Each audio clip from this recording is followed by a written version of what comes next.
Assalamualaikum Sobat Football United. Jumpa lagi ringan amatiran ala gua terkait masih Mason Mount, buruan utama dari Manchester United, buruan pertama, prioritas paling atas dari manajemen Manchester United atas rekomendasi Erik ten Hag tentunya, seperti pergerakan di bursa musim panas tahun lalu. Masih belum jelas nih ya, masih ada negosiasi, Manchester United belum bergerak ya. Walaupun ada tetap kemungkinan Manchester United akan menutup negosiasi kalau memang atau dirasa buntu ya musim panas ini, dengan kemungkinan Mason Mount akan lepas secara gratisan musim panas tahun depan seperti yang dikatakan oleh Fabrizio Romano melalui sumbernya tentu saja. Nah, kali ini gue ingin membahas tentang sebuah artikel yang ditulis oleh Rob Dawson, salah satu jurnalis yang menurut gue juga kredibel dari ESPN. Nah, ini terkait dengan target-target baru kalau kesepakatan dengan Mason Mount ini gagal. Di hari Ahad pagi ada ngobrol live, gue membahas tentang 4 alternatif ya, versi gue secara ringan amatiran. Di situ gue menyebut Moises Caicedo, gue menyebut juga Romeo Lavia, gue menyebut juga James Maddison, dan terakhir gue menyebut Declan Rice. Tentu saja Sobat Football United, terima kasih yang ikut serta di ngobrol ringan tersebut dengan pendapat-pendapatnya. Nah, ini Rob Dawson memberikan informasi dari tentu saja sumbernya ya, mengenai target-target pemain tengah yang dipertimbangkan kalau seandainya kesepakatan dengan Mason Mount ini gagal. Chelsea telah mengindikasikan kalau mereka hanya akan menerima, atau mereka akan menerima ya 58 juta pounds plus 7 juta pounds add-on.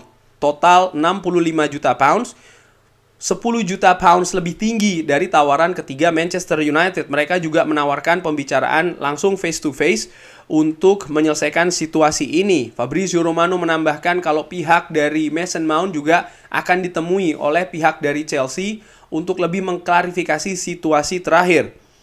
Tapi Manchester United bersikeras atau berpendapat bahwa valuasi yang mereka berikan di tawaran ketiga adalah tawaran yang paling tinggi mengingat 1 tahun kontrak tersisa dari Mason Mount.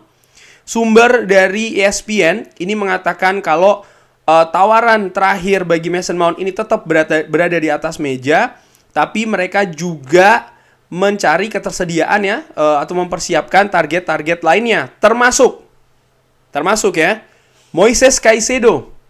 Lalu nomor 2, pemain tengah Ajax Mohamed Kudus, dan juga Taylor Booth dari FC Utrecht. Manchester United ini tentu saja bekerja dengan budget yang terbatas di musim panas ini. Dan untuk posisi pemain tengah, manajer Erik ten Hag selain lini tengah ya, Manchester United atau manajer Manchester United Erik ten Hag juga ingin mendatangkan seorang striker dan juga seorang kiper. Ketidakjelasan situasi dari David De Gea ini berarti mereka harus siap-siap budget kalau seandainya memang David De Gea akhirnya cabut dari klub. Nah, ini menarik. Gua nggak akan bahas ke David De Gea. Insya Allah nanti akan ada konten tersendiri tentang itu ya, akan gua siapkan insya Allah. Tapi dari 3 nama yang disebutkan di artikel ESPN ini, Rob Dawson menurut gua merupakan sumber yang kredibel ya.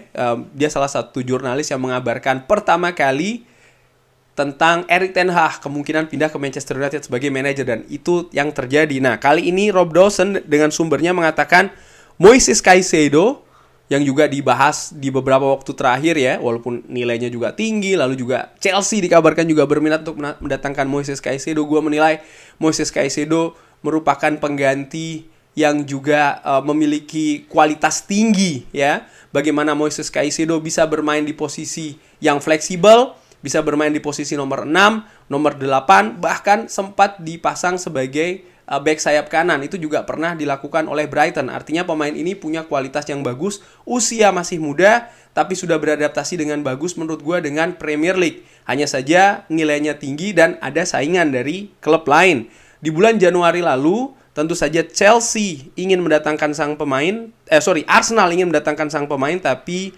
gagal ya.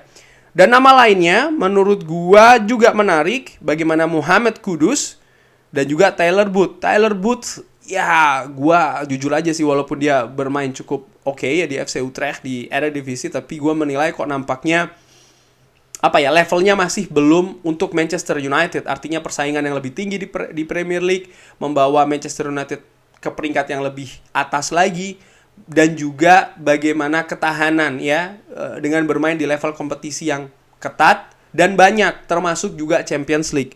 Bagaimana Mohamed Kudus? Ini menarik. Nama ini beberapa kali disebutkan ya, ada kaitannya dengan Manchester United, pemain yang juga memperkuat tim nasional Ghana kalau tidak salah di Qatar, bermain menurut gue cukup excellent.